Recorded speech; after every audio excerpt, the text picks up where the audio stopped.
வேதாகமத்திலே நிறைய காரியங்கள் சொல்லப்போனால் ஆதாம்ல இருந்து இன்று வரைக்கும் இப்போ வச்சுக்கிடுமே இன்னைக்கு தான் இது வரைக்கும் கர்த்தர் பேசுகிறார். பேசுகிறாரா? ஆமாம், அவர் பேசுகிறார் இல்லையா? பேசுகிறார். எத்தனை பேர் அந்த பேச்சை கேட்டு அப்படியே விட்டுறோம், அல்லது அது பேச்சை கேட்டு அதன்படி செய்கிறோம்? ஏன்னா நம்ம கூட பேசுகிறோன்னா நம்ம மனசில் ஏதோ இருக்கிறனால அதை தான் சொல்கிறோம். என் மனதில் இருக்கு, அதை நான் பேசுகிறேன்.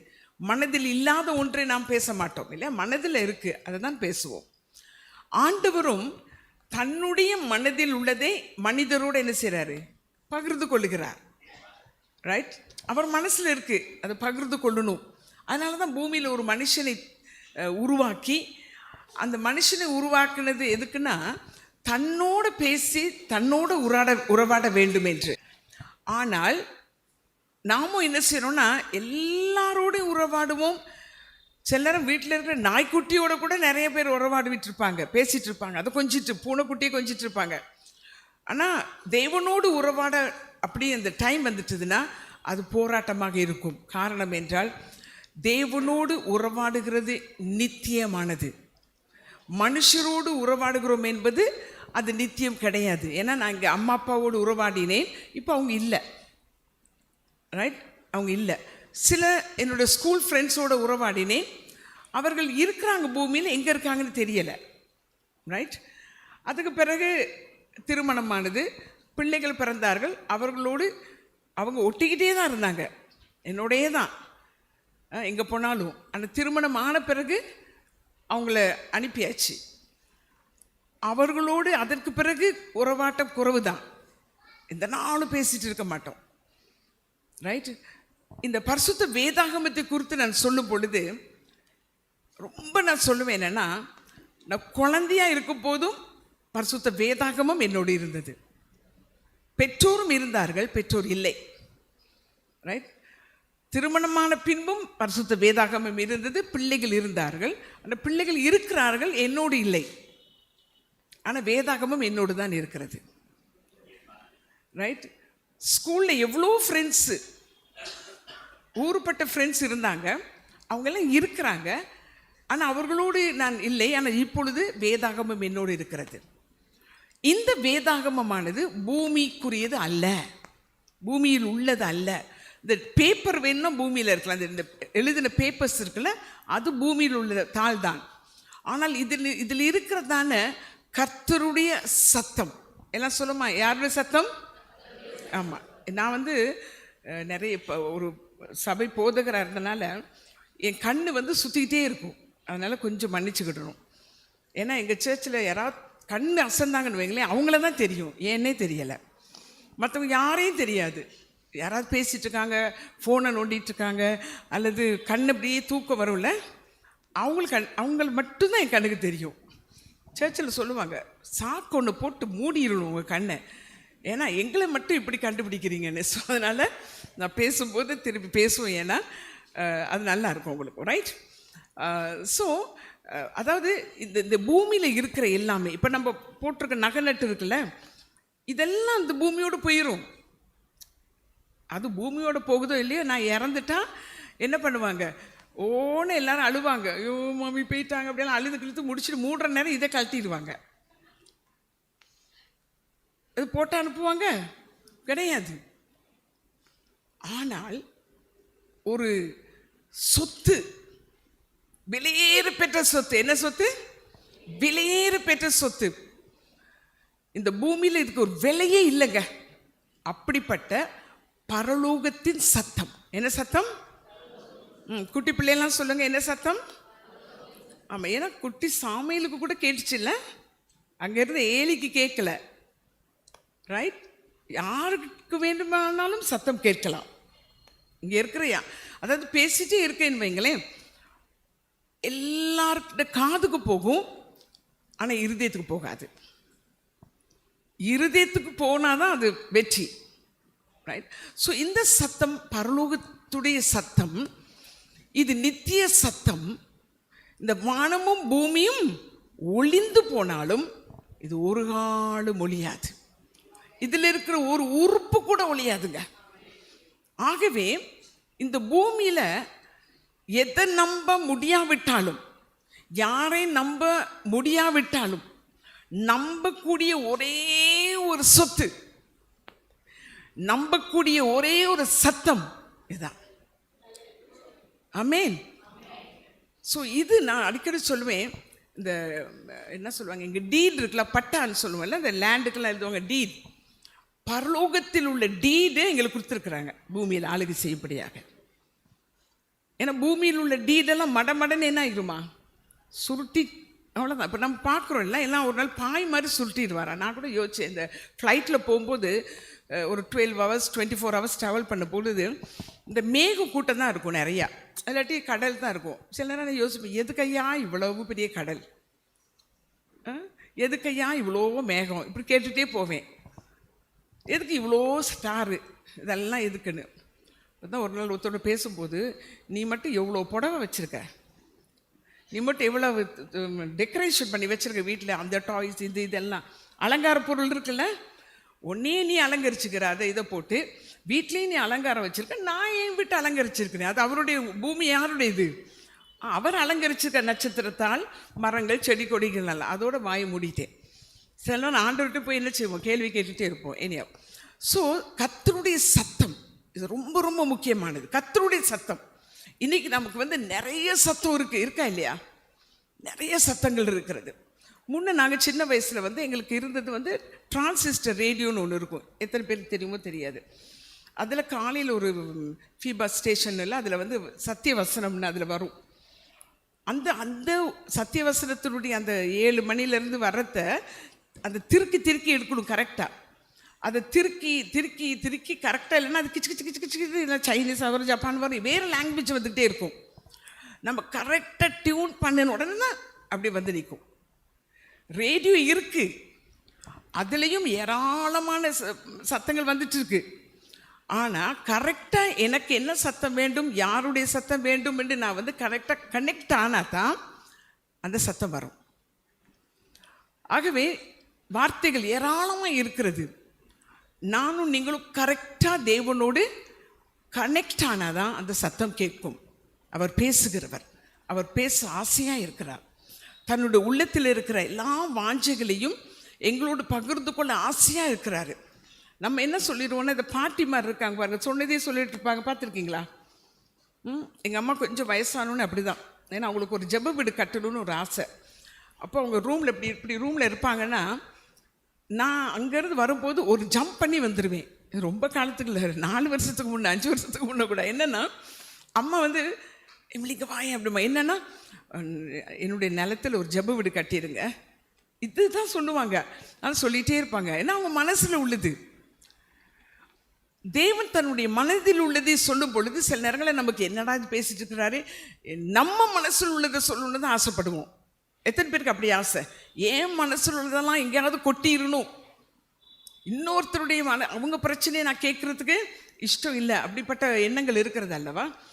இந்த கிட்டத்தட்ட ஒரு 45 ஆண்டுகள் தேவாதி தேவன் என்னோடு நடந்து வந்த, அவரோடு நான் நடந்த காலத்திலே, ஆரம்ப காலம் இந்த மாதிரி குட்டி இருக்காங்களே இவங்க மாதிரி வாழ்ந்த நாட்களில் நான் ஒரு நாளும் ஆண்டவருடைய சத்தத்தை கேட்டதும் கிடையாது.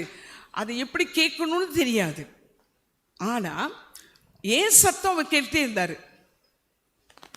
சின்ன வயசுலேருந்து. ஏன்னா நாங்கள் ஒரு கிறிஸ்தவ குடும்பத்திலே பிறந்ததுனால ஜெபம், குடும்ப ஜெபம்னு இருக்கும். எங்கள் வீட்டில் 10 பேர் நாங்கள். ஸோ பெரிய குடும்பம். நல்ல வியாபாரம் பண்ணிட்டு இருந்த அப்பா குடிக்க ஆரம்பிச்சிட்டாங்க. குடிக்க ஆரம்பித்தோன்னே எல்லா பிஸ்னஸும் இல்லாமல் போயிட்டு, அப்போ ரொம்ப கஷ்டம் வந்தோடனே எங்கள் அம்மா நாங்கள் போய் அப்போ நாங்கள் ஸ்லேட்டுன்னு ஒன்று பாவித்தோம்.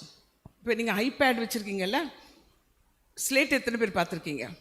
என்னடா இந்த அம்மா பழைய கதையை பேசிகிட்டு இருக்கிறாங்க. ஸ்லேட், ஆமாம், கல்குச்சி, என்ன குச்சி வச்சு நாங்களாம் எழுதியிருக்கோம், அங்கெல்லாம் எழுதியிருக்கிறோம். எங்கள் ஸ்லேட்டில் நாங்கள் எழுதுறது தான். இப்போ வாலிப பிள்ளைகள் வச்சுருக்க ஸ்லேட்டில் உலகமே இருக்குது இல்லையா? ஆமாவா இல்லையா? ஆமாம். எங்களுக்கு நாங்களாம் ஒரு படம், நாங்கள் வரைகிற படம் சுவரெல்லாம் போட்டு இந்த லைட் போட்டிருப்போம், அந்த லைட் வெளியில் தெரியும், அந்த மாதிரி தான் வரைஞ்சி வச்சுருப்போம். ஒரு 2 விதமான மீன் தெரியும், அவ்வளோதான். ஸோ அதில் நான் என்ன எழுதுறனோ அதுதான். அந்த அப்படியான ஒரு வாழ்க்கை. சின்ன வயதில் எங்கள் கஷ்டக்காலம் வந்து ஏதாவது போய் நான் கேட்டேன். அப்போ வந்து இந்த கல்குச்சி நிறைய உடச்சிருவோம், அது சீக்கிரம் உடஞ்சிரும். போய் கேட்போம், சாக் வேணும். எங்கள் அம்மா எடுத்தோன்னு என்ன திரும்ப சொல்லுவாங்க, போய் முட்டு போட்டு ஜோம் பண்ணி ஜீசஸ்ட்ட கேளு. இது வந்து பல வருஷங்கள். ஸோ அதனால் நான் வந்து ஆரம்ப நாட்களில் சாக் வேணும், பென்சில் என்ன வேணும்னாலும் அம்மா போனோன்னு அதை தான் சொல்லுவாங்க. அதனால் போய் ஜெபம் பண்ணுவோம், எங்களுக்கு கிடச்சிரும். அம்மா தானே வாங்கி கொடுக்கணும், அப்பா. இது பல காலங்கள் இப்படியே தான். இது நான் கல்யாணம் ஆன பிறகு என் பிள்ளைங்களுக்கும் இப்படி தான் சொல்லிக் கொடுத்தேன். என்னன்னாலும் எங்கள் அம்மா அதுன்னு சொல்லிக் கொடுத்தாங்க, ஏதாவது வேணும்னா கூட போய் முதல்ல ஜெபம் பண்ணு அப்படின்னு. ஒரு காலகட்டம் சின்ன வயசில் நான் நினச்சேன், ஆண்டவர் மேலே, அது என்னுடைய மூத்த மகன் ஒரு நாள் பெரியவன் கேட்ட நேரம் தான் அவனுக்கு சைக்கிள் ஒன்று வேணும் அப்படின்னு கேட்டான். நான் சொன்னேன் ஜெபம் பண்ணு அப்படின்னே. ஸோ ஒரு நாள் நாங்கள் பாஸ் பண்ணி வரும்போது கடை வீதியே நிறைய சைக்கிள் உள்ள ஒரு கடை இருந்தது. அவன் உடனே சொன்னான், நான் தானே ஜெபம் பண்ணேன், ஜீசஸ் எல்லா சைக்கிளும் இவர் கொடுத்துட்டாரே அந்த கடைக்காரர்கிட்ட. எனக்கு என்னடா இது.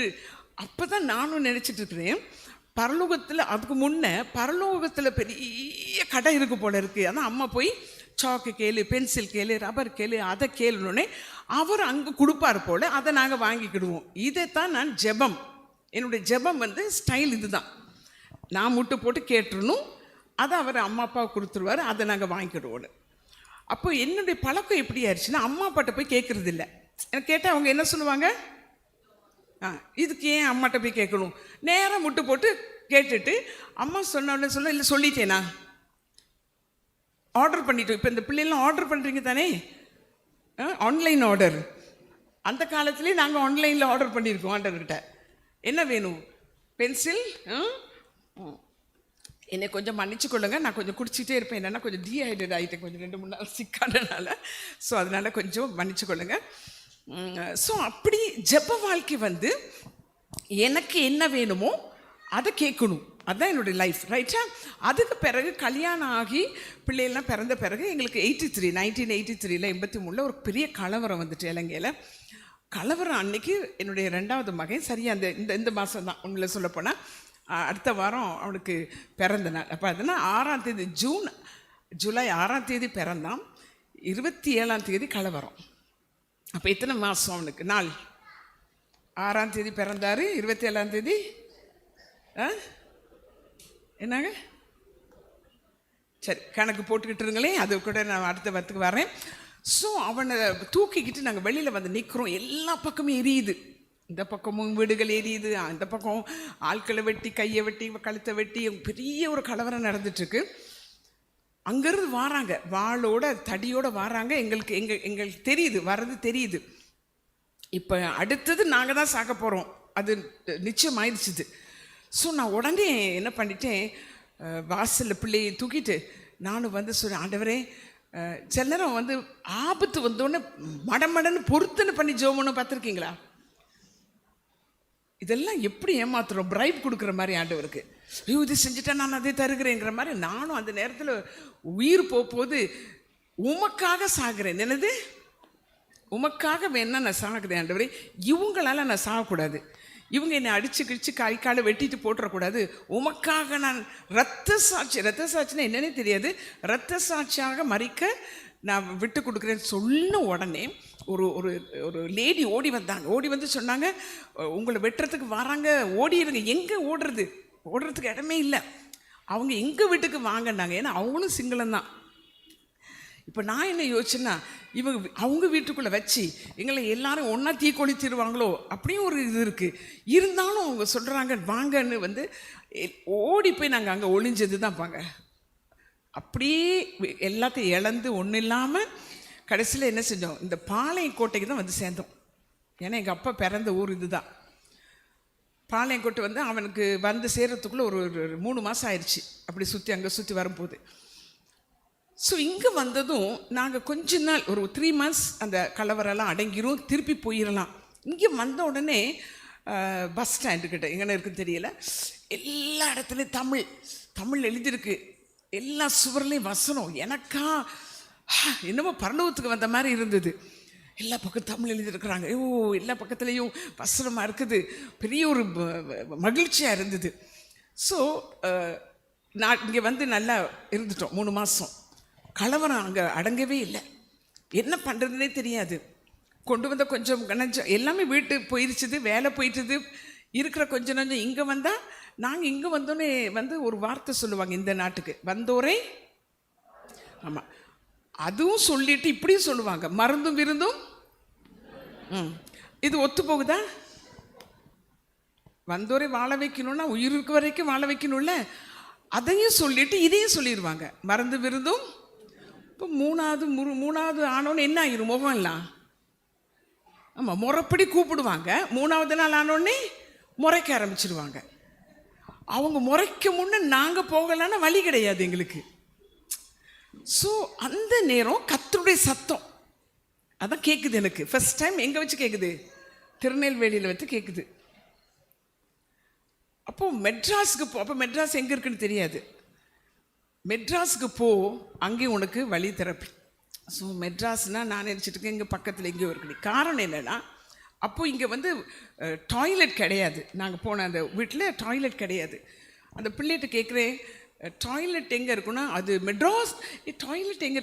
அது மெட்ராஸுக்கு போகணுன்னா பக்கத்தில் இருக்க போல இருக்குது, இங்கெல்லாம் டாய்லெட் கிடையாதுன்னு. ஸோ ஒன்றும் தெரியாமல் வந்து கர்த்தருடைய சத்தமும் என்ன சொல்லுது, நீ மெட்ராஸுக்கு போ. கர்த்தருடைய சத்தம் பயங்கரமானது. அது கேட்டுட்டீங்கன்னா கீழ்ப்படியணும். அதை விட பயங்கரம். சத்தத்தை கேட்கிறதே பயங்கரம். ஆனால் சத்தத்தை கேட்டு அவருடைய சித்தத்தை செய்யறதுக்கு பலன் வேண்டும். எனக்கு தெரியாத ஒரு ஊர் எப்படி போகிறதுங்கிறது இல்லை. ஸோ கர்த்தருடைய கிருபையினால நாங்கள் என்ன செஞ்சோம், இப்போ இருக்கிற சென்னைன்னா அங்கே போயிட்டோம். அங்கே போனால் எங்களுக்கு இதே கதை தான். என்னது, 3 வேலை. 3வது வேலை எப்போ போகிறீங்க அன்பாக தான் கேட்டாங்க. அப்போவே நம்ம என்ன செஞ்சிடும், சாடை அறியாதவன். ஆமாம், சாடை எரிஞ்சிட்டு விளங்கணும், போக வழியே கிடையாது. ஆனால் கர்த்தர் ஒரு வழியை உருவாக்கி அங்கே தான் மனுஷன் அப்பத்தினால் மாத்திரமல்ல கர்த்தருடைய வாயிலிருந்து புறப்படும் வார்த்தையினால் பிழைப்பான்கிற வார்த்தையை எனக்கு கொடுத்தாரு. இந்த ஏன் நான் அந்த பரிசுத்த வேதாகமத்தை குறித்து சொல்கிறேன்னா, இன்னைக்கு நான் உயிரோடு இருக்கிறேன்னா இந்த வார்த்தை தான். இந்த வார்த்தை இல்லைன்னா என்னைக்கும் செத்து போயிட்டு என் பேர் கூட தெரிஞ்சிருக்காது யாருக்கும். அந்த நான் வந்து எல்லாம் போனாலும், வீடு போயிட்டுது, இப்போ குடும்பம் போயிட்டுது, உறவுகள் போயிட்டாங்க. ஏன்னா ஒருத்தர் பார்க்க முடியாது, கடல் கடந்து வேற வந்துட்டோமா. அந்த காலத்தில் மாதிரி ஃபோன் கிடையாது. ஒரு லெட்டரை போட்டால் அது எவ்வளோ நாளைக்கு போய் அது பிறகு வரும். ஒரு குடும்பத்தை இழந்து, நாட்டை இழந்து, வீட்டை இழந்து ஒரு இடத்திற்கு நீங்கள் வரும் பொழுது உங்கள் மனநிலை எவ்வளோ கஷ்டம். கையில் பணம் இல்லை, இருந்தது எல்லாம் போயிட்டுது, தொழில் எல்லாமே போயிட்டுது. ஆனால் அந்த நாள் என்னுடைய வாழ்க்கையில் ஒரு பெரிய மாற்றம் உண்டான நாள். ஏற்கனவே ரட்சிக்கப்பட்டிருந்தாலும் ஞானஸ்நானம் எடுத்திருந்தாலும் ஒரு காலங்களிலே தேவன் நம்ம வழி நடத்தி வருகிறார் அல்லவா. அந்த நாள் ஒரு நாள் சின்னவன் 2 பேர் படுத்துட்டு இருக்கிறாங்க, மூத்தவனும் இளையவனும். இளையவனுக்கு இப்போ கிட்டத்தட்ட 6 மாதம் ஆயிட்டு. அன்னைக்கு அவனுக்கு கொடுக்கறதுக்கு பால் இல்லை, காஃபி போடுறதுக்கு காஃபி கிடையாது, தண்ணியை கொஞ்சம் சுகர் போட்டு கலக்கி கொடுக்கலான்னா சுகர் இல்லை. அப்படிப்பட்டதான ஒரு நிலை. அப்போ என்ன தெரியுமா நினைச்சேன், பேசாமல் அங்கேயே செத்துருக்கலாம், இலங்கையிலே அது ஒரேடியே செத்துருக்கலாம், இது டெய்லி சாகுறோங்கிற மாதிரி இருந்தது. ஸோ அந்த நேரம் நான் இந்த பரிசுத்த வேதாகமத்தை எடுத்துக்கிட்டு நேராக கிச்சனுக்கு போனேன். இது நான் சொல்கிறேன் ஒரு 40 வருஷத்துக்கு முன்னே உள்ள கதை, ரைட். நேராக கிச்சனுக்கு போய் தற்செயல் அப்படி பைபிளை திறந்த உடனே சங்கீதம் 34:10 தான் வந்தது. என்னது அது? எல்லாரும் சேர்ந்து சொல்லுங்க பார்க்கலாம். தெரிஞ்ச சங்கீதம். சிங்கக்குட்டிகள் பட்டினியா இருக்கும். உடனே எடுத்து சொன்னேன், ஆண்டவரே நான் சிங்கக்குட்டி கிடையாது, நான் உங்க பிள்ளை, நான் உங்களை நம்புறேன், அதனால ஒரு நன்மையும் குறைவு படாது. அப்படின்னு இந்த கிச்சனில் இன்னைக்கு குறைவுபடக்கூடாது. இந்த கிச்சனில் ஒரு அற்புதம் நடக்கணும். ஏன்னா இது வந்து என்னது, சத்தியம். இது சத்தியமானது, இது ஜீவன் உள்ளது.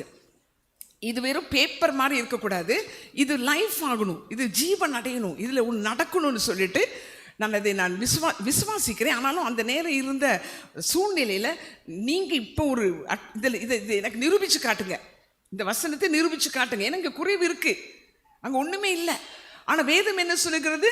கர்த்தரை நம்புகிறவர்களுக்கும் அப்போ அங்கே எல்லாமே இல்லையே, அரசியும் கிடையாது, பருப்பும் கிடையாது, ஒன்றும் கிடையாது. அன்னைக்கு எனக்கு அதுதான் நன்மை, அது நன்மையில் அதை விட நன்மை இருக்கிறது. அப்படி சொல்லிட்டு நான் விசுவாசத்தோடு உட்கார்ந்துருக்கிறேன். எங்கள் ஹஸ்பண்ட் போயிட்டாங்க வெளியில். அவங்களுக்கும் ஒரு வழியும் கிடையாது என்ன செய்யறதுன்னு. வழியில் சோர்வாக போகும் பொழுது அங்கே ஒரு சகோதரன், அவரும் இலங்கையில் உள்ளவர் தான், அவங்கள கண்டு சொல்லியிருக்கிறாரு, நாங்கள் சென்னையிலேருந்து பெங்களூர் போகிறோம், எங்கள் வீட்டில் பலசரக்கு இருக்குது மிச்சம், அதெல்லாம் கொண்டு போகிறீங்களான்னு கேட்டிருக்காரு. இவருக்கு சும்மா எப்படி இருந்திருக்கும், மிச்சமானது மிகுதியாக அது வீசி கிடக்கிறது கிடந்தா கூட பரவாயில்லன்ட்டு வந்திருப்பாங்கல்ல. கொண்டு வராங்க 2 பேக் நிறைய. நானும் கையில் பணம் இல்லை, ஆள் இல்லை, எப்படி கொண்டு வராங்கன்னு இந்த கதையை சொல்லிவிட்டு பேக்கை திறந்து பார்த்தா அன்னைக்கு எனக்கு என்ன தேவையோ அதெல்லாம் கொஞ்சம் கொஞ்சம். அப்போ இந்த பேக்கெட்ஸ் கிடையாது, சுருள் பார்த்துருக்கீங்களா, சுருள். இப்போ உள்ள பிள்ளைகளுக்கு சுருள்னா என்னென்னு தெரியுமோ தெரியாது, நான் சொல்கிறேன் எல்லாமே. அதில் கொஞ்சம் கொஞ்சம் தான், 100 கிராம் 200 கிராம் அவ்வளோதான். ஆனால் எனக்கு அன்னைக்கு தான் வசனத்தின் நிரூபணம்னு சொல்கிறது. அது என்ன சொல்கிறது, வசனம் என் லைஃப்பில் இம்மீடியட்டாக நடந்ததை நான் பார்த்தேன், உடனே நடந்ததை. குறைவுபடாமல் எனக்கு அற்புதம் செய்தீரே. அன்னைக்கு பிடிச்ச பிடி தான். என்ன பிடி? அதுக்கு என்ன பிடின்னு சொல்லுவாங்க? உடும்பை விட மோசம். உடும்பு ஒரு பிடி பிடிக்கும்னா நான் எத்தனை பிடி? ஆமாம், இந்த வேதத்தை பிடிச்சேன் பாருங்க, ஒரு பிடி. அவர் சொல்லிட்டாரு நான் உன்னை விட மாட்டேன்னு, அது உண்மைதான். நான் சொல்லிட்டேன் உண்மையும் விட போகிறது கிடையாது. ஏன் தெரியுமா? அப்போ நான் இதை ஏடிஎம் கார்டு மாதிரி வச்சுருந்தேன். ஏடிஎம் கார்டை இப்படி வச்சுக்கிடுவோம்ல, தேவை நேரம் உரசி வாங்குவேன்ல, தேவை நேரம் வருவேன், முட்டு போடுவேன், அரிசியிலே பருப்பிலே அதே தாரம் இதே தாரம், இப்படியே ஒரு லிஸ்ட்டு போட்டுருவேன். சரியா? காலையில் லிஸ்ட் போட்டுட்டு அந்த லிஸ்ட்டுக்காக 3 நாள் ஜெபம் பண்ணுவேன். எப்படின்னா 3 நாள் உபவாசம், வெள்ளி சனி ஞாயிறு உபவாசம். எதுக்குன்னா இந்த அரிசி பருப்புக்காக, பேய் விரட்டுறதுக்கு இல்லை. அந்த காலத்தில் பாஸ்டர்ஸ்மார் இந்த பேய் விரட்ட இல்லை ஒரு விசேஷ கூட்டம் இருந்தால் வெள்ளி சனி ஞாயிறு ஃபாஸ்டிங் இருப்பாங்க. என்னுடைய ஃபாஸ்டிங் எதுக்கு? அரிசி பருப்புக்காக.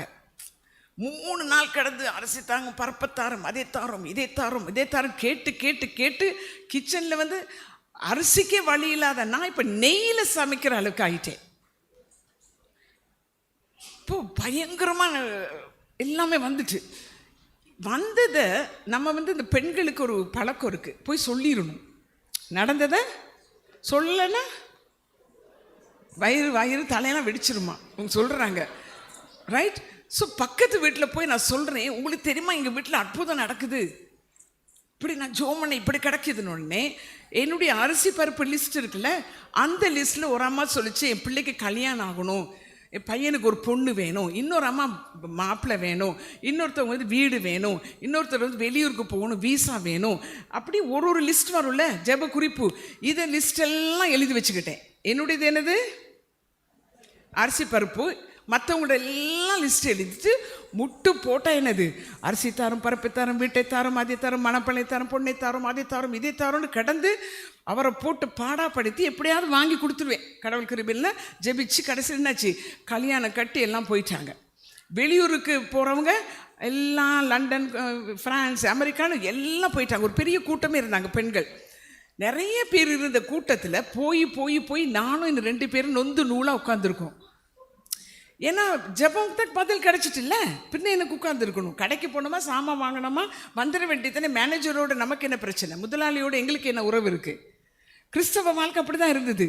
வந்தோமா, ஜெபம் பண்ணோமா, கேட்டோமா, போனோமான்னு இருக்கணும். நான் உங்களே சொல்லலை, நான் அப்படி தான் இருந்தேன். ஸோ அதனால் எனக்கு பெருசாக இருக்கலை. இது எல்லாரும் போயிட்டாங்க, எல்லாரும் போனோடனே ரொம்ப சோர்வு. எனக்கு ஒரு இது இருந்தது என்ன, இப்போ முந்தியெல்லாம் கொஞ்சம் காலத்துக்கு முன்னே நல்ல க்ரௌட் இருந்தால் ப்ரைஸ் அலாடுன்னு வருவேன். க்ரௌட் குறைஞ்சிச்சின்னா தோத்துறோம் கொஞ்சம் கஷ்டமாக இருக்கும் எனக்கு. அன்னைக்கு ரொம்ப கஷ்டம். என்னென்னா அதுலேயும் 2 பேர் தூங்குவாங்க, அந்த அம்மா 2 பேர். நான் பிரசங்கம் பண்ணால் அவங்க தூங்குவாங்க.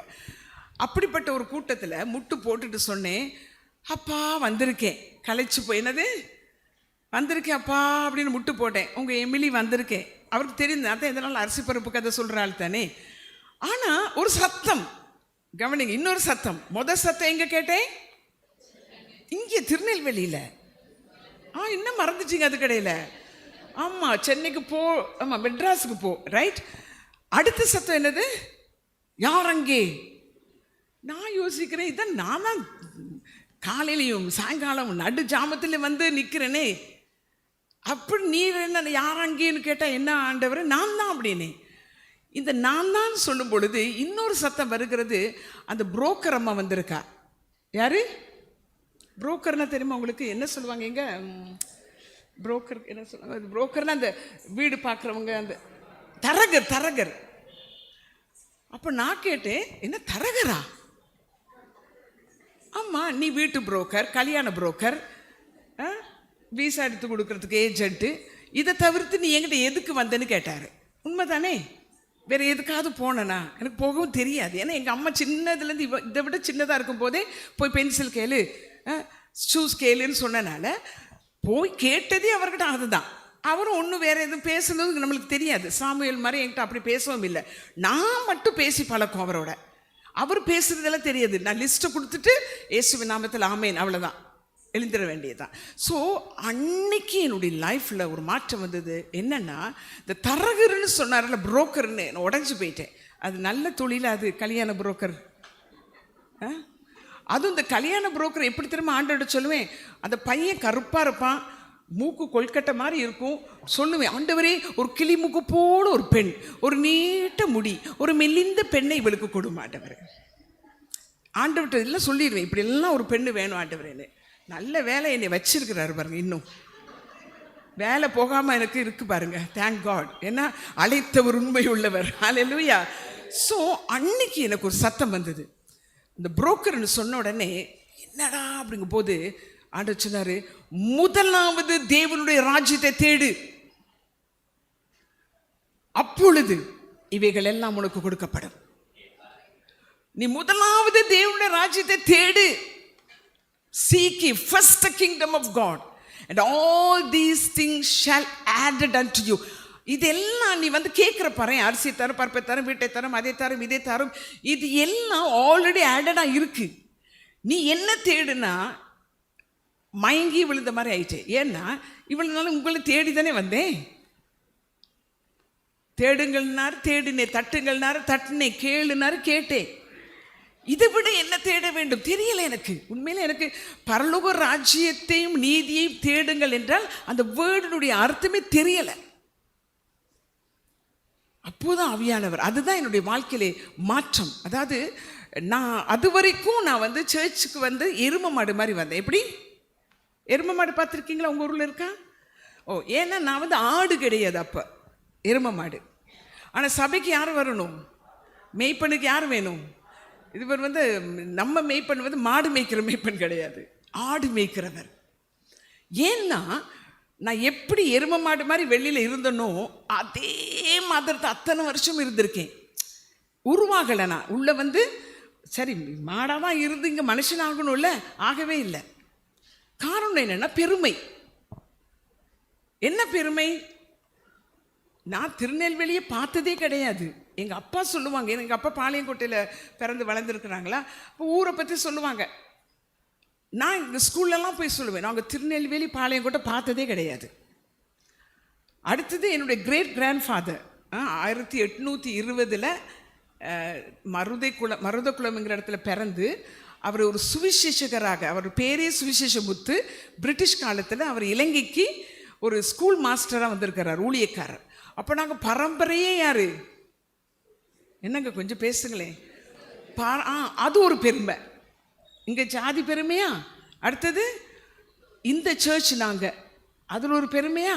அடுத்தது நாங்கள்லாம் இப்படி நல்ல வேற நாங்கள் போது என்னை அடிக்காமல் விட்டாரே. பெருமை உள்ளவர்களுக்கு. ஆமாம், நான் சின்ன பிள்ளையாக இருந்ததுனால அவர் விட்டுட்டார். இந்த ஒன்றும் தெரியாது, சும்மா அம்மா அப்பா பேசுகிறது சொல்லிட்டு கிடக்கு, ரைட்.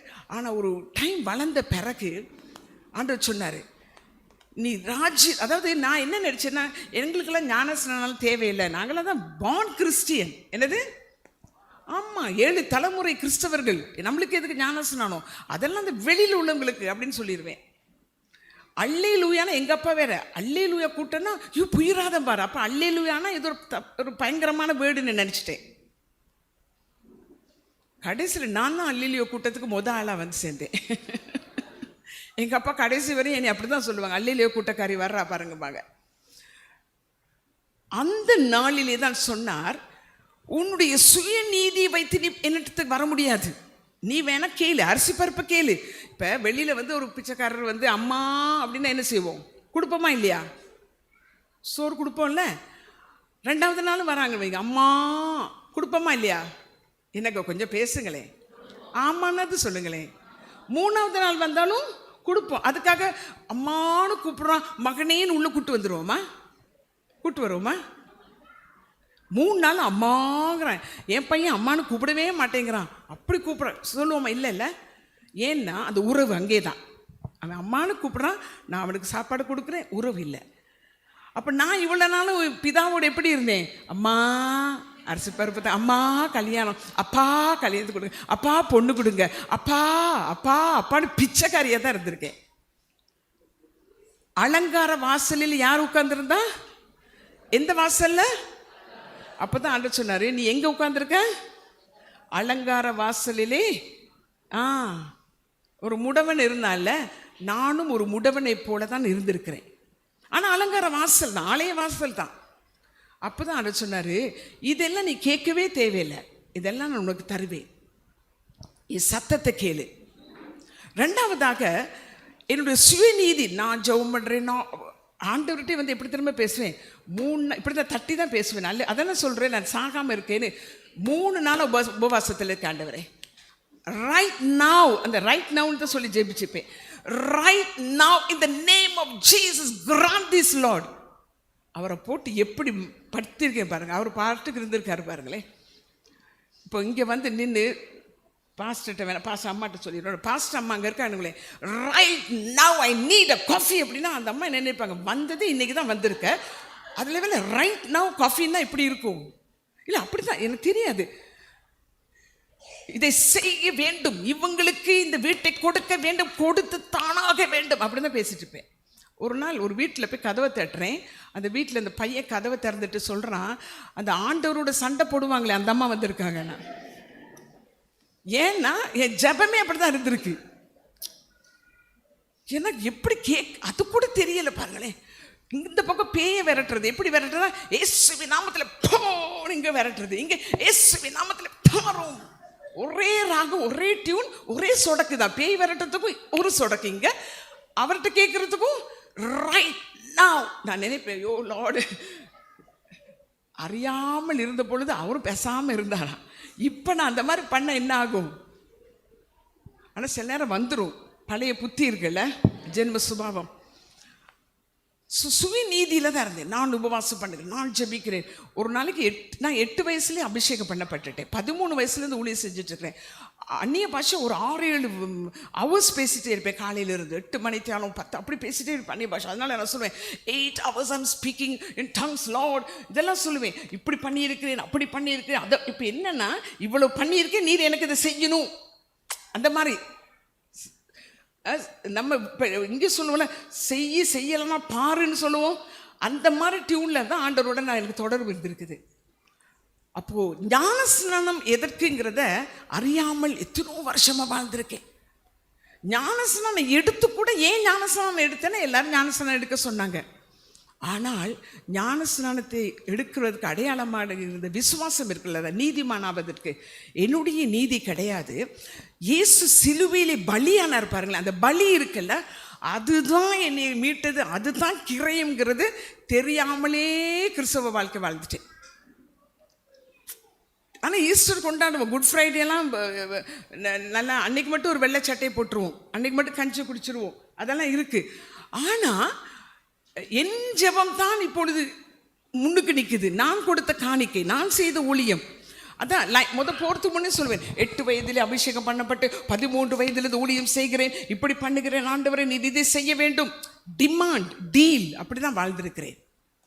ஆனால் ஒரு நாள் ஆண்டவர் எனக்கு, நான் நினைக்கிறேன் அந்த வசனத்தை விட்டு எனக்கு வெளியிலே வர முடியாமல் போயிடுச்சு. என்னென்னா, அந்த சிலுவையிலே, அந்த சிலுவையின் கிரயம் இருக்குது அல்லவா, இந்த சிலுவையின் கிரயம்ங்கிறது சும்மா டப்புனு இயேசு வந்தார், பிறந்தார், மறைத்தாரு கிடையாது. உலக தோற்றத்துக்கு முன்பதாகவே நிர்ணயம் பண்ணிட்டாராம், பலியாக நான் கொடுக்க போகிறேன். அதை ஒவ்வொருத்திட்டையா சொல்றாரு. ஆபிரகாம்கிட்ட சொல்றாரு, ஈசாக்கிட்ட சொல்றாரு, மோசேக்கிட்ட சொல்றாரு, தீர்க்கதரிசிகிட்ட நான் என் மகனை தரப்போகிறேன், கிரயமாய் தரப்போகிறேன். அந்த கிரயம் எவ்வளோ பெருசுங்கிறத பிதாவின் இருதயத்தில் சொந்த குமாரனை ஈசாக்கை பலியிடும் போது சொல்றாரு. அவருல நீ இதை பண்ணின உன் மகனுக்கு கொண்டாந்து வச்சல, நான் எல்லாருக்காகவும் ஒரு ஆட்டுக்குட்டியை வைத்திருக்கிறேன் காட்டினார் அல்லவா ஒரு ஆட்டுக்குட்டியை. அந்த ஆட்டுக்குட்டியை கண்டதுனால இயேசு என்ன சொல்லுகிறாரு, அங்கே உள்ள சதுசேயர் பரிசேயரிடத்திலே, ஆபிரகாம் என்னுடைய நாளை காண ஆசையா இருந்து கண்டு களி கூர்ந்தான். எல்லாரும் அடிச்சு கல்லால் அடிச்சு விரட்டணும்னு சொன்னாங்கல்ல. ஆபிரகாம் எத்தனையோ 4000 வருஷத்துக்கு முன்னாடி நிற்கிறாரு. இவர் இங்கே 30 வயசு கூட ஆகலை. இயேசு கிறிஸ்து சொல்லுகிறாரு, ஆபிரகாம் என்னுடைய நாளை காண ஆசையா இருந்து கண்டு களி கூர்ந்தான். என்னுடைய நாள் என்ன நாள்? அந்த நாள் என்ன நாள்? சிலுவையிலே அவர் பலி செலுத்தின அந்த நாள். அந்த நாளை ஆபிரகாம் காண வேண்டும் என்பதற்காக கூடாரத்தில் குடியிருந்தான். அவனை பரதேசின்னு சொல்றோம்ல. பரதேசின்னா நம்ம வீட்டில எல்லாம் திட்டும் போது சொல்லுவாங்க, பரதேசி மாதிரி சுத்திட்டு வரேன்னு. அது மட்டும் தான் எங்களுக்கு தெரியும். ஆனா அவர் கோடீஸ்வரன். இன்னைக்கு எடுத்துக்கிட்டீங்கன்னா ஆபிரகாம் ஈசாக்குடைய சொத்துக்கெல்லாம் நம்ம கோடிக்கணக்கு, 100 கோடிக்கு மேல இருக்கும். ஏன்னா அவங்களுக்கு வீடு கட்ட முடியாதா?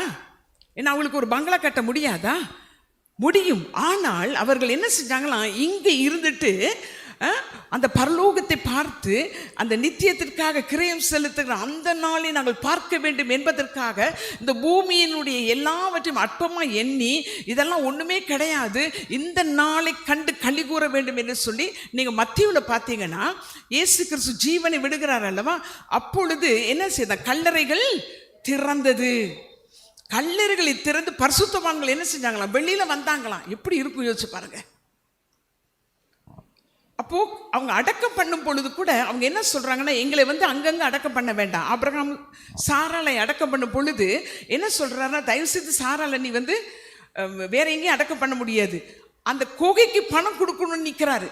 அவரா வேண்டான்னு காலையிலன்னு சொல்ற, இவரா இல்லை பணம் கொடுத்தா தான் சண்டை போட்டு வாக்குவாதம் பண்ணி அவர்கள் என்ன செய்யறாரு, அந்த குகையை வாங்கி அந்த குகையிலே சாரால் அந்த குடும்பம் அப்படி எல்லாம் அடக்கம் பண்ணி யோசேப்பு சாகமுன்னு என்ன திரும்ப சொல்லி அனுப்புறாரு, நான் இறந்தா என்னுடைய போன்ஸ் எல்லாத்தையும் நீங்க கொண்டு போயிருங்க, எகிப்தில் வைக்க வேண்டாம். எங்க கொண்டு போகணும்? சாராலை அடக்கம் பண்ணி அந்த இடத்துக்கு கொண்டு போயிருங்க. என்னன்னா அந்த இடத்துல தான் என்னது, அந்த ஊருக்குள்ளதான் இயேசு கிறிஸ்துடைய மரணமும் உயிர்த்தெழுதலும் இருக்க போகிறது. இவர்கள் எல்லாம் அதை காண வேண்டும் என்று ஆசையா இருந்தார்களாம். புரியுதா? அந்த ஒரு ஆசை நமக்கு தான் ஊர்பட்ட ஆசை. ஒரு துணி வாங்கினா இன்னொன்று வாங்கணும், அதை வாங்கினா இன்னொன்று வாங்கணும். ஆனால் பண்ட பாத்திரத்தை இங்கே யூஸ் பண்ணவும் மாட்டோம்.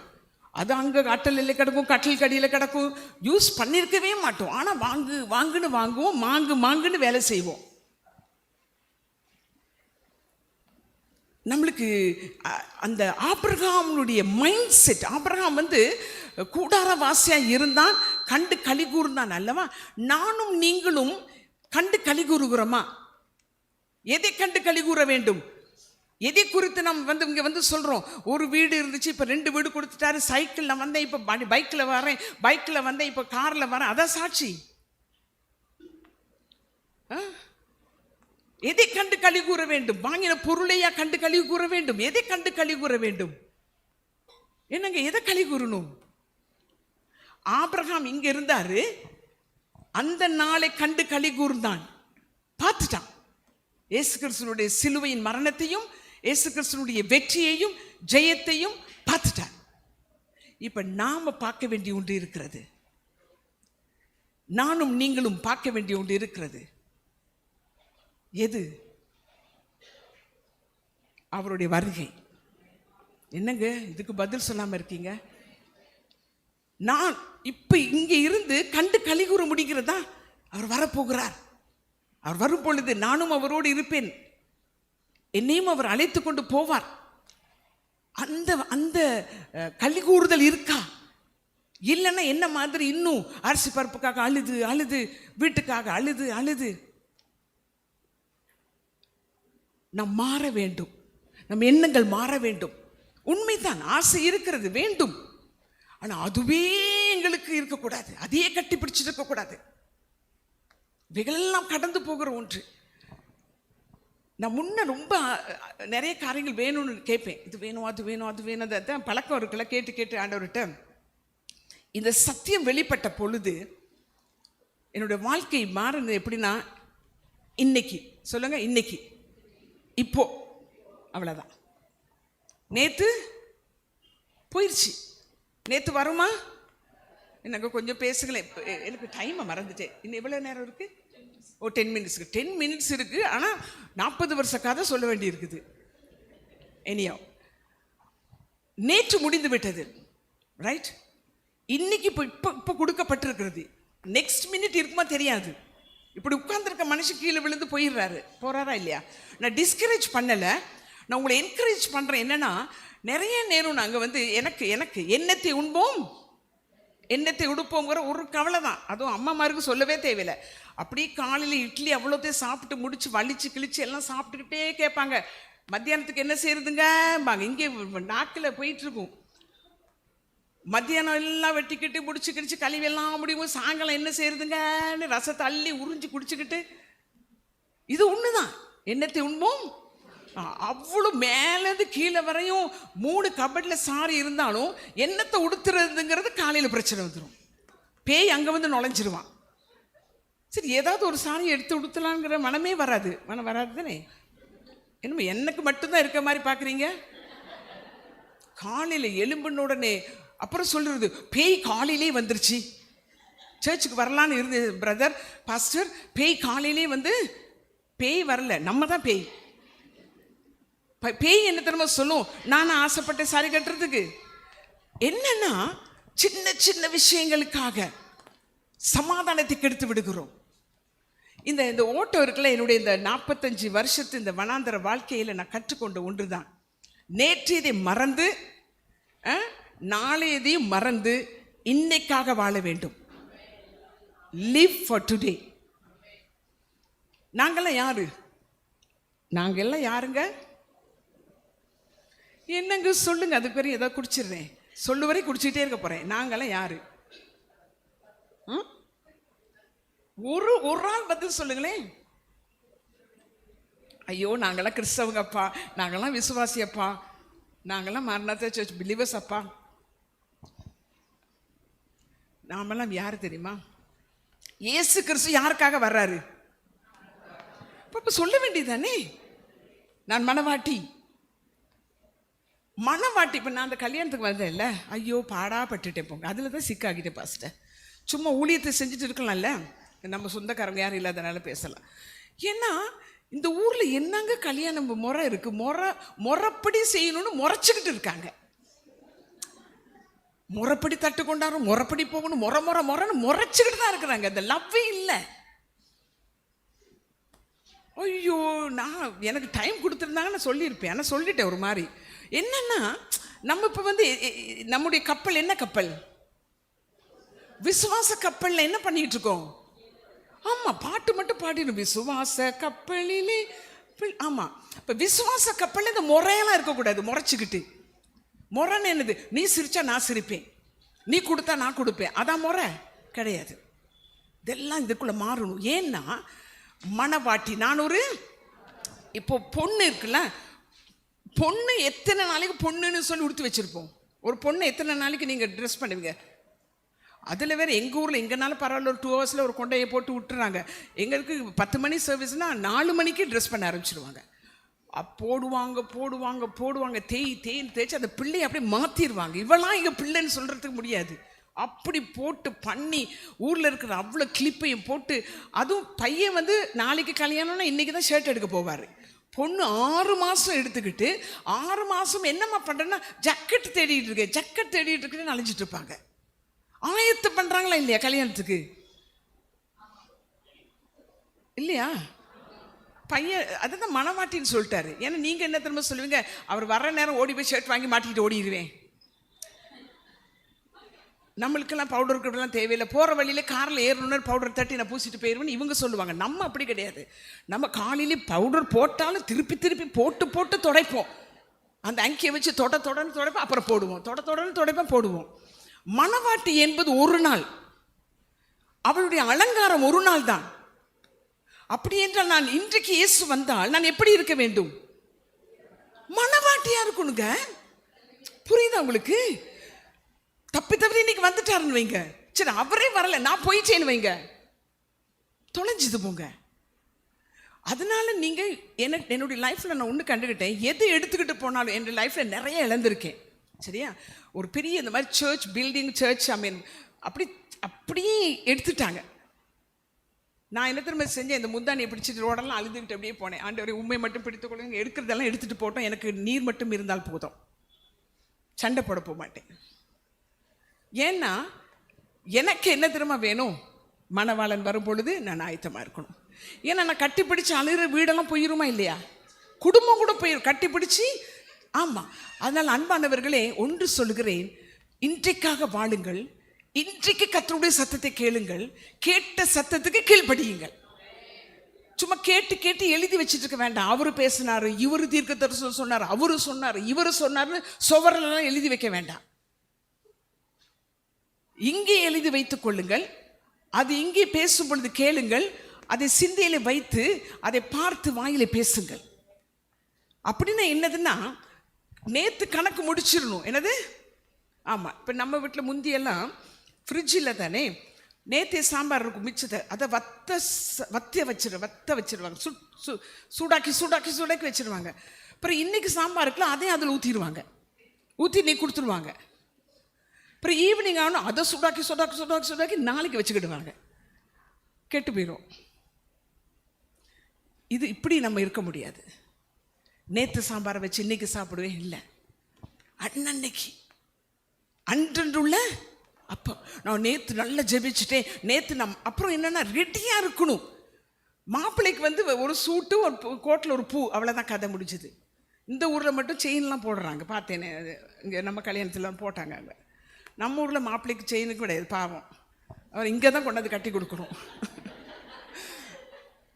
பொண்ணுக்கு போடுறாங்க பாருங்க, ஐயோ இங்கே ஆரம்பிச்சு அப்படியே வந்து தொப்புளுக்கு கீழே வரைக்கும் போடுறாங்க.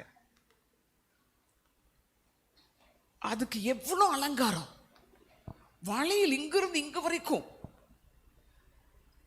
மணவாட்டிக்கு இந்த அலங்காரம், அது வந்து உலகத்துக்கு, இந்த சதை இருக்குல்ல இதுக்கு, மாம்சத்துக்கு. ஆனால் என் ஆவிக்கு அலங்காரம் என்னது? அன்பு, சந்தோஷம், சமாதானம், மன்னிப்பு. அதனால் இந்த அலங்காரம் டெய்லி இருக்கான்னு செக் பண்ணிக்கிடுங்க கண்ணாடியில். விசேஷமாக பெண்கள் தான் கண்ணாடி ரொம்ப வச்சு செக் பண்ணுவோம் இல்லை, நம்ம தான். இவங்க வந்து பார்க்குறாங்களோ, கண்ணாடி பார்க்குறாங்களோ தெரியாது. ஆனால் நம்ம வந்து கண்ணாடியை பார்க்காம வெளியில் வந்தோம்னா தலையெல்லாம் ஒரு மாதிரி ஆயிரும். எனக்கெல்லாம் நல்லா இருக்கா அப்படியே ஒளிஞ்சியாவது பார்த்துடணும். இப்போ நேற்று நான் ஒரு அந்த கல்யாண வீட்டில் இருந்தேன்ல, ஒரு பாஸ்டரோட மக வந்து என்கிட்ட கேட்குறா, பாட்டி லிப்ஸ்டிக் இருந்தா தாங்களேனா. என்ன பிறகு கண்ணாடி இருக்கான்னு கேட்டா. நான் கேட்டேன், உங்கள் மகன் என்ன தீர்க்க தரிசியா, ஏன் பேக்கில் இருக்கிறதெல்லாம் அவளுக்கு எப்படி தெரியும்னு கேட்டேன். ஏன்னா அவள் பார்த்துருக்கா, அந்த பிள்ளை என்னைக்கும் கண்ணாடியை நான் வச்சது பார்த்துருக்கா. நேற்று கல்யாண வீட்டில் எல்லாரும் முன்னுக்கு கேட்குற, பாட்டி கொஞ்சம் லிப்ஸ்டிக் தாங்களே. அவளுக்கு அலங்காரம் தேவையாக இருக்குது. அன்பானவர்கள், இந்த அலங்காரம் எல்லாம் போய்விடும். ஆனால் 2 காரியத்தை சொல்ல, 2 பூ கொடுத்துட்டு போகிறேன். என்ன பூ? 2 பூ. என்ன பூ? மன்னிப்பு, அன்பு. இது 24 மணித்தேரம் கொடுக்கணும். இந்த பூ வச்சுக்கிறது கிடையாது. அப்படியே கொடுத்தாங்க 2 பூ, அப்படி இடுக்கில் வச்சுட்டு போகிறதுக்காக இல்லை. இந்த பூ எதுக்காக? யாருக்கு கொடுக்கணும்? புருஷனுக்கு கொடுத்துக்கிட்டே இருக்கணும் மன்னிப்பை. புருஷன் மனைவியை பூ கொடுத்துக்கிட்டே இருக்கணும். என்ன பூ? அன்பு. அடுத்த பூ மன்னிப்பு. இதை டெய்லி செஞ்சிருங்க. நாளைக்கு கொண்டு போகாதீங்க, கசப்பு கொண்டு போகாதீங்க, மனக்லேசத்தை கொண்டு போகாதீங்க. முடிஞ்சா பரவாயில்ல, என்ன பண்ணுற, அதுதான் கஷ்டம். இப்போ எங்கள் மாமியார், எங்கள் அம்மாவை மன்னிக்கிறது எனக்கு ஈஸி, எங்கள் மாமியாரை மன்னிக்கிறது கொஞ்சம் கஷ்டம். ஏன் தெரியுதுல்ல? அதுக்கு தான் கிருபை வேணும். கிருபை வேண்டுமே பாடுறோம்ல, எதுக்கு கிருபைன்னா மாமியாரை மன்னிக்கிறதுக்கு கிருபை வேணும். எங்கள் சிஸ்டரை மன்னிச்சிருவேன், சிஸ்டர் இன் லாவை, மதரை மன்னிச்சிருவேன், மதரின் அந்த லா இருக்கு பாருங்களேன், brother in law, daughter in law, daughter மன்னிச்சிருவேன், அந்த லாவை முடியாது தானே. ஆமாம், எனக்கும் கஷ்டம்தான். ஆரம்பத்தில் ஒரு பெரிய ஊழியக்கார குடும்பத்தில் தானே வந்தேன். என் மருமகளும் ஏர்லி ஸ்டேஜில் கஷ்டமாக தான் இருக்கும். ஆனாலும் இந்த பூ கொடுத்துட்டே இருப்பேன். என்ன பூ? அடுத்த பூ ஆமா, இருக்கக்கூடாத 2 பூ. என்ன பூ? கசப்பு, வெறுப்பு. இந்த பூவை குப்பை கொட்டுறீங்களா நீங்க? குப்பை கொட்டுறதுன்னா 2 விதத்தில் சொல்லுவாங்க. உள்ள போட்டுறதுக்கும் சொல்லுவாங்க குப்பை கொட்டிக்கிட்டோன்னு. வெளியில குப்பை கொட்டுறோமா? என்னங்க? ஆமாவா? சீக்கிரம், எனக்கு 5 நிமிஷம் தான் இருக்கு. டெய்லி கொட்டுறோமா இல்லையா? டெய்லி கொட்டுங்க. என்னத்தை கொட்டுங்க? கசப்பை கொட்டுருங்க, வெறுப்பை கொட்டுருங்க, விட்டுருங்க. முடிஞ்ச அளவு ஆயத்தமாயிருங்க. ஏன்னா 5 பேர் ஆயத்தமாக இல்லாததினால் விடுபட்டு போனார்கள். அடுத்த 5 பேர் ஆயத்தமாயிருந்தார்கள். நம்ம ஒரு நிமிஷம் கண்களை மூடி சொல்லுமா, நான் ஆயத்தமாக இருக்கும்படி உன் சத்தத்தை நான் கேட்க வேண்டும். சொல்லும் அடியேன் கேட்கிறேன். நான் என்ன செய்யணும் ஆண்டவரே? நான் எங்கு போக வேண்டும்? எதை மன்னிக்க வேண்டும்? எதை விட்டு கொடுத்துருங்கம்மா. ரொம்ப கஷ்டம் விட்டு கொடுக்கறது, மன்னிக்கிறது ரொம்ப கஷ்டம். அதனால தான் பரிசுத்தாவியை பெற்றிருக்கிறோம். நான் பரிசுத்தாவியை பெற்றதும் எனக்கு தெரியாது, கத்துவேன். 16 வீடு கேட்கறது கத்துவேன். அப்போ கத்தும் பொழுது நான் என்ன நினைப்பேன்னா, கத்துறனால ரொம்ப அனாயிண்டிங் என் மேலே விழுந்துட்டு அப்படின்னு நினச்சிட்டு இருந்தேன். வீட்டில் வந்தால் பேயாட்டம் வேற மாதிரி கத்திட்டு இருப்பேன். அப்போ எனக்கு புரியல. சர்ச்சில் அந்நிய பாஷையில் கத்துறேன், வீட்டில் போனால் வேற பாஷையில் கத்திட்டு இருக்கிறேன்னு. அப்போ தான் ஆண்டவர் சொன்னார், கத்துறதுக்காக உனக்கு அந்நிய பாஷை கொடுக்கல, பெலனுக்காக அந்நிய பாஷை. நீங்கள் பெலன் அடைந்து. எதுக்கு பெலன்? மன்னிக்கிறதுக்கு பெலன் வேணும், விட்டு கொடுக்க பெலன் வேணும், அன்பு செலுத்த பெலன் வேணும், வெறுப்பு கொடுக்காமல் தாங்குவதற்கு அன்பு வேணும். அன்பு சகலத்தையும் தாங்கும், சகலத்தை தகிக்கும். இன்னைக்கு கேட்போமா, இந்த 2 பூவை தாங்க ஆண்டவரே, மற்ற பூவெல்லாம் எனக்கு வேண்டாம் ஆண்டவரே. நீங்கள் பேசிக்கொண்டே இருங்கள். ஏனென்றால் உங்கள் சத்தம் எக்கால சத்தம் காதில் கேட்டாதான். ஆமாம், இல்லைன்னா முடிச்சிட்டோம். அதனால் இல்லை தான், சில நேரங்கள் இல்லை தான். எனக்குமே இன்றைக்கு வரையும் இன்னைக்கு கூட காலையில் ஏதோ சொல்லும்போது ஆண்டவர் சொன்னார், நீ நேற்று சாப்பிட்டல, காலையில் காஃபியெல்லாம் குடிச்சிட்டல, உனக்கு முடிஞ்சது. இப்போ லஞ்சு. நம்ம கையில் பணம் இருக்காது, அவர் கையில் பணம் வச்சுருப்பார். நமக்கு தேவை விசுவாசம், அவர் ப்ரொவிஷனை கொடுப்பார். எல்லாரும் இந்த நேரத்தில் கண்களை மூடி, ஆண்டவரே நீர் பேசுகிறீர், வார்த்தையில் பேசும் ஆண்டவரே, ஒரு வார்த்தை சொல்லும் கர்த்தாவே. இந்த பூமியின் காரியங்கள் எல்லாம் பயப்படாதீங்க, ஒன்றும் இல்லைன்னா பயப்படாதீங்க. எனக்கு எல்லாமே இருந்தது கடவுள் கிருபையில். எல்லாத்தையும் கொடுக்க சொல்லிட்டாரு. வாகனத்தை கொடுட்டாரு, பெரிய ஒரு வீடு, மாளிகை மாதிரி ஒரு வீடு இருந்துச்சு, எழுதி கொடுட்டாரு. இன்னைக்கு நான் பரதேசி தான், இன்னைக்கு எதுவுமே கிடையாது. இன்னைக்கு இங்கே நான் ஒரு டீ குடிச்சேன்னா அதுதான். அதான் நான் தம்பி கொண்டாந்து இறக்கும் போது நான் சொன்னேன், பரதேசினா சும்மா ஒரு மாதிரி தானே இருப்பாங்க, இது ரிச் பரதேசி அப்படின்னு. என்னென்னா மேலே வேணும்னா நல்லா உடுத்துற மாதிரி இருக்கும், ஆனால் என் உள்ளத்திலே அவருக்காக நான் ஒரு பரதேசியாக தான் இருக்கிறேன். I love him. அதனால் எதை விட்டு கொடுக்கனாலும் ரெடி டு, பிகாஸ் ஆஃப் இஸ்லாம்.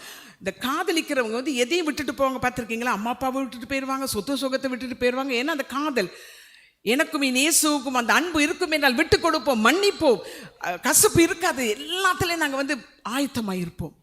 இன்று அவர் வருவார் என்றால் நம்மளை ஏமாற்றி கொள்ளக்கூடாது. நான் போயிடுவேன் இல்லை. நிறைய நேரம் நான் சொல்லுவேன், எனக்கு சுகர் கிடையாது, எனக்கு ப்ரெஷர் கிடையாது, அதுன்னு போய் செக் பண்ணால் தான் தெரியும் சுகர் இருக்கா ப்ரெஷர் இருக்கான்ட்டு. அவருடைய வேதாமத்தோடு நாங்கள் செக் பண்ணும் பொழுது அப்பொழுது தான் இந்த இதுதான் கண்ணாடி, இதுதான் எல்லாம் மெஷின். போய் நின்று பார்ப்போம். அன்பானவர்களே, உங்களுக்காக கவலைப்படாதீர்கள், அவர் போஷிக்க வல்லவராக இருக்கிறார், உங்கள் கடன்களை அடைக்க வல்லவராக இருக்கிறார், உங்களுடைய பிள்ளைகளுடைய திருமணத்தை அழகாக செய்து முடிப்பார், உங்களுடைய குடும்ப உறவுகளை அழகாக சரிப்படுத்துவார். ஆனால் அவருடைய ஒரே வாஞ்சை என்ன? மலவாட்டியே நீ ஆயத்தமா. Thank you Jesus. பிதாவாகிய தேவனே, இந்த நல்ல வேலைக்காக ஸ்தோத்திரிக்கிறேன் ஆண்டவரே. பிதாவே, நாங்கள் அறியாமையினால் கெட்டு போயிருந்தோம், என் ஜனங்கள் அறியாமையினால் சீர்கெட்டு போனார்கள் என்று சொல்லுகிறதப்பா. என்னோட வாழ்க்கையில் கூட அறியாமையினால் இந்த அழகான ஒரு ரட்சிப்பை, இந்த அழகான ஒரு நித்திய வாழ்வை, உம்மோடு நான் நித்தியமாய் வாழ்க போகிறேன் என்கிற அறிவு இல்லாததினாலே பூமிக்குரியவைகளை நினைத்து கவலைப்பட்ட நாட்கள் உண்டு. ஆனால் இந்த 45 வருட வனாந்தரத்தில் இதை கற்றுக் கொடுத்தீர். இதெல்லாம் அற்பமானது, இதெல்லாம் ஒன்றுமே கிடையாது. 45 ஆண்டுகளுக்கு முன்பதாக 4 படி தாண்ட முடியும், இன்று 1 படி தாண்டுவதை யோசிக்கிறேன். இந்த சரீரமானது மண்ணுக்கு மண்ணாய் போகும், ஆனால் ஆவியோ ஆத்துமாவோ மோடு வாழும். அப்பா, என் ஆத்துமாவில் என்ன கலக்கம் இருந்தாலும், என் ஆத்துமா இந்த நாளில் துக்கத்தோடு இருக்கும் என்றால் சங்கீதக்காரன் சொல்லுவது போல, என் ஆத்துமாவை நீ ஏன் கலங்குகிறாய்? நீ கலங்காதே, நீ கர்த்தருக்குள் தைரியமாய் இருந்து ஒவ்வொரு நாளும் சொல்லி சொல்லி ஒவ்வொரு நாளையும் ஜெயிக்கும்படி பிள்ளைகளுக்கு கிருபை கொடுங்க ஆண்டவரே. யாரெல்லாம் இந்த நேரத்தில் போராட்டத்தோடும் கண்ணீரோடும் கவலையோடும் வேதனையோடும் எனக்கு மன்னிக்க முடியவில்லை, அந்த கசப்பு இருக்கிறது, அன்று அவர்கள் இப்படி சொன்னார்கள் என்று சொல்லி கசந்து போய் இருக்கிறோம் என்றால், இன்று பரிசுத்த ஆவியானவரே பலன் கொடுத்து மன்னிக்கத்தக்கதாக கிருபையை கொடுங்க ஆண்டவரே. நாங்கள் ஒவ்வொரு பேரும் நாங்கள் எங்களை ஆயத்தப்படுத்திக் கொள்ளட்டும். நிறைய நேரங்களில் இன்றைக்கு எங்களுக்கு இருக்கும், ஆனால் நாளை குறித்து கவலைப்பட்டு இருக்கிறோம் அப்பா. ஆண்டவரே நாளை குறித்து கவலைப்படாமல் இன்றைய நாளை குறித்து சந்தோஷப்பட, சமாதானமாய் இருக்கு, இந்த நாளை எனக்கு தந்தாரே என்று சொல்லி மனமகிழ்ச்சியாய் இருக்கிற அந்த சந்தோஷத்தின் அபிஷேகத்தை ஊற்றுங்க ஆண்டவரே. மனமகிழ்ச்சியின் ஆவியினாலே நிரப்புங்க ஆண்டவரே. நிறைய நேரத்தை சாப்பாட்டை வைத்து மகிழ்ச்சியோடு சாப்பிடாமல் நாளை நினைத்து யோசித்து அழுது சாப்பிட்ட நாட்கள் உண்டு. இனி அப்படி இல்லாமல் ஆண்டவர், இந்த நாள் நல்ல நாள், இந்த நாள் கர்த்தர் உண்டு பண்ணின நாள், இந்த நாளில் களி கூறுவேன், இந்த நாளில் மகிழ் கொண்டாடுவேன் என்கிற வசனத்தை பிடித்து கொண்டு ஆண்டவரே, நங்கூரமான வசனத்தை பிடித்து கொண்டு ஆண்டவரே, நல்ல போராட்டத்தை போராடி ஓட்டத்தை முடித்து ஜெயித்தேன் என்று பவுல் சொல்லுவது போல ஒவ்வொரு நாளும் அதை சொல்லட்டும். ராத்திரி படுக்கைக்கு போகும் பொழுது, இந்த நாளை ஓட்டத்தை ஓடினேன், விசுவாசத்தை காத்துக்கொண்டேன் என்று, பொன்னை காத்துக்கொண்டேன், வீட்டை காத்துக்கொண்டேன் என்று அல்ல, விசுவாசத்தை காத்துக்கொண்டேன் என்று ஒவ்வொரு பேரும் விசுவாசத்தை காத்துக்கொள்ள பலன் கொடுங்க ஆண்டவரே.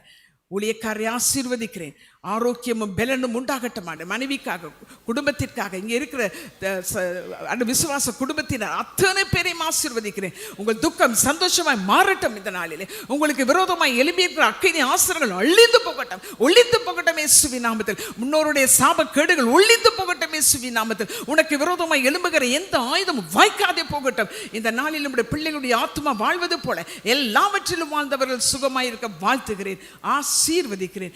எல்லா துதிக்க மகிமை உமக்கு ஒருவருக்கே செலுத்தி நசரேயனாகிய இயேசுவின் நாமத்தில் ஜெயத்தை எடுத்துக்கொள்கிறோம் எங்கள் நல்ல பிதாவே. ஆமென், ஆமென், ஆமென், ஆமென். Thank you so much. கர்த்தர் உங்களை ஆசீர்வதிப்பார்.